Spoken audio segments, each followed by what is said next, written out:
Hey everybody, welcome back to American Warrior Radio. We again are blessed to have a special guest. He's been on AWR in the past, but we're bringing him back because he's got so many things going on. He's got a voice. He's got a lot of viewers and a lot of followers. So you want to get plugged into him, none other than Kris, otherwise known as Tanto Paronto. Hi Kris, how you doing?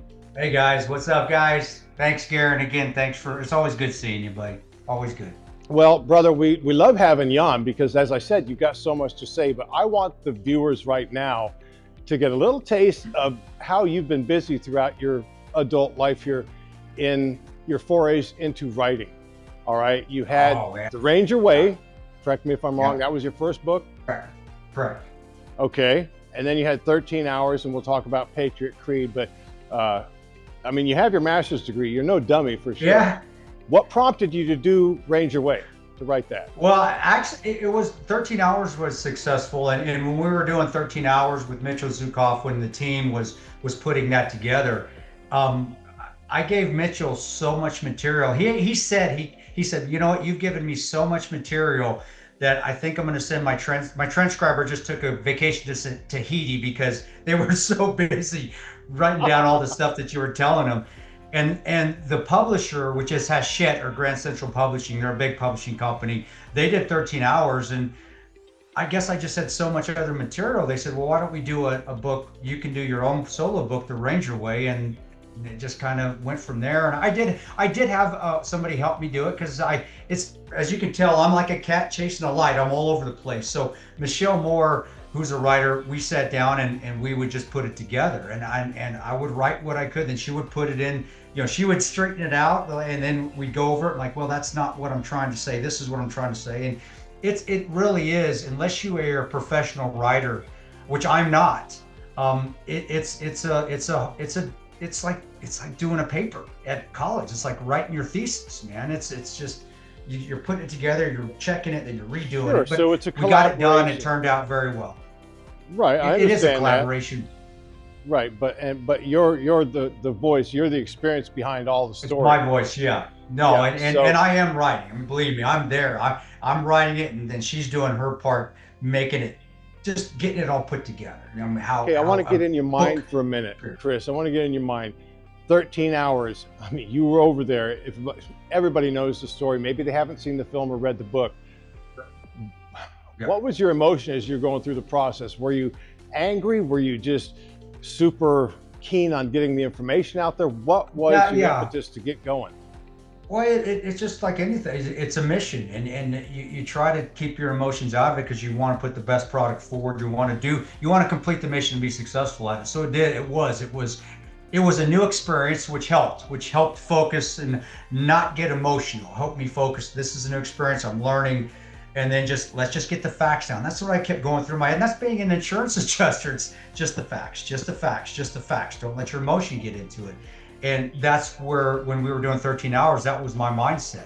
Now, once it was done and completed, then you're rereading it and making sure that it's accurate, making sure that the terminology is correct. Then it gets a little emotional because you're remembering specifics, you're remembering living it. Exactly. And that was hard on the book. It was actually more difficult with the movie because we were part of the movie making process as well with Michael Bay, who was the director of the movie. And that was hard. Watching those sizzle reels that they make once they're starting to get it ready and they're going to do a trailer, watching those. I remember the first sizzle reel I watched after they did a ton of filming. It was in Malta, and I'm watching it. Man, I was so, they did it so right that I got so angry, and I threw a water bottle against the wall in Malta. And Pablo Schreiber, who played me, he came running over, he puts his arms around me, and he's a bear. Pablo's huge, puts his big grizzly bear arms around me, and he goes, "Dude, what did we get it wrong? What did we do?" And I said, "Dude, you guys spot on." I said, so "I'm just the angry end because result of what was happened." you were pretty satisfied with the way it turned out. Yeah, and but it's hard to watch. It's hard to watch today, to be honest with you. It's very difficult to not get emotional when I watch it, and even if I hear the music. It's triggering all that stuff coming back to the surface. Yes, I'm sure. Does. Yeah. But that means they got it right. That means they got it right. To me, that's what I think.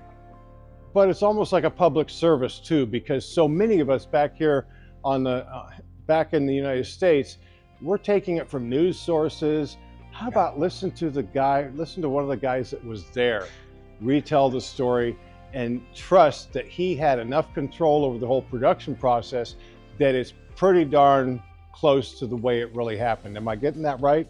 I know, and you are. And the beauty of it, you're not just hearing me, you're hearing Tig, you're hearing Boone, you're hearing Oz.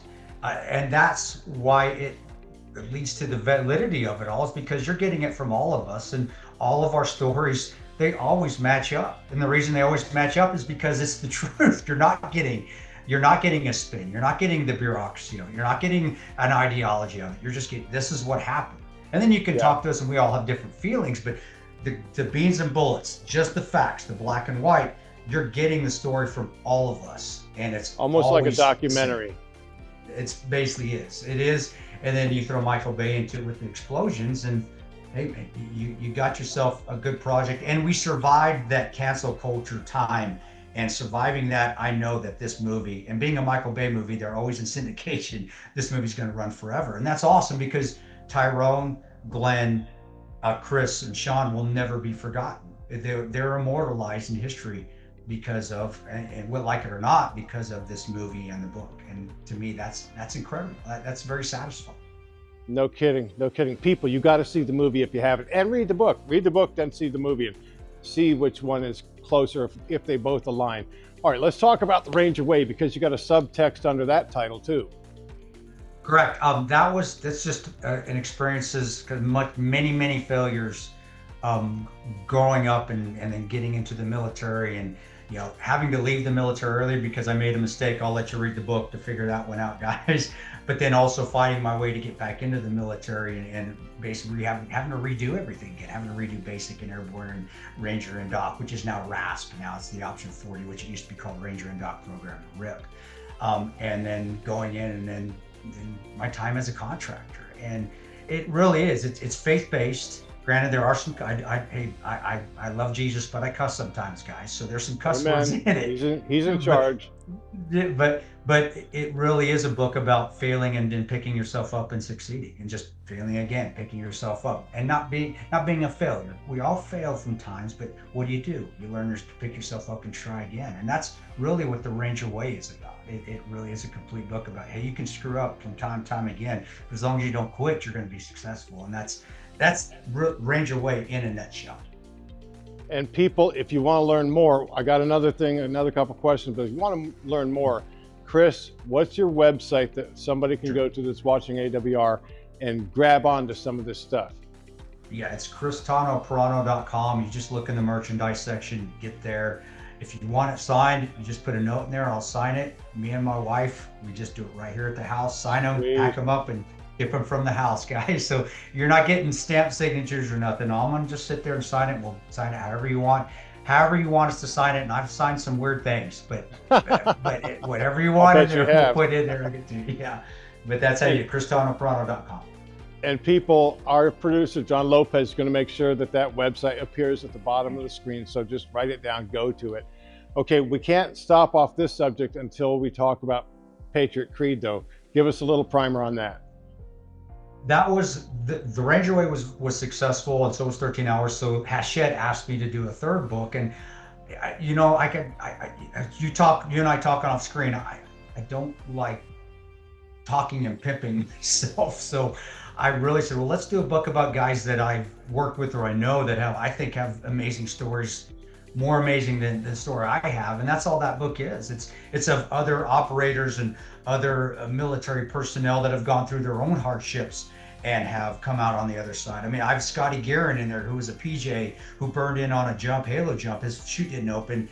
He hit the ground, died, saw the light, and then he worked his way back up and actually went through the pipeline and got his PJ qualifications reestablished and became a PJ after dying on the drop zone. It's those kind of stories like, wow, people need to know about this. PJ, pararescue jumper. Pararescue, specific yes, to the Air Force. There's some badass guys that go in and rescue some of our soldiers, sailors, airmen, Marines that are behind enemy lines. So they're super qualified folks.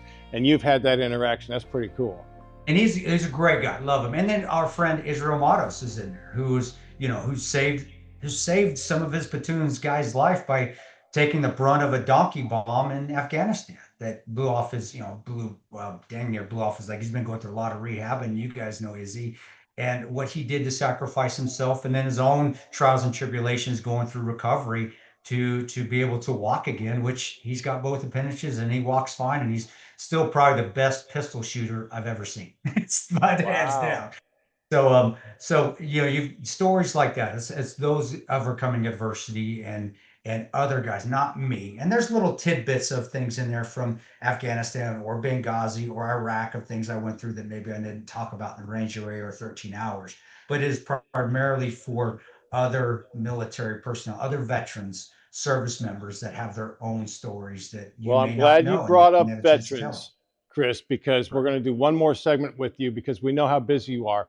But for those that continue to follow American Warrior Radio, you don't want to miss this last one because he, being a disabled vet himself, he's got something to say about some recent news in the VA, which I'll share with you on the next episode of American Warrior Radio. Kris, you're going to join us again. Everybody out there, don't go anywhere.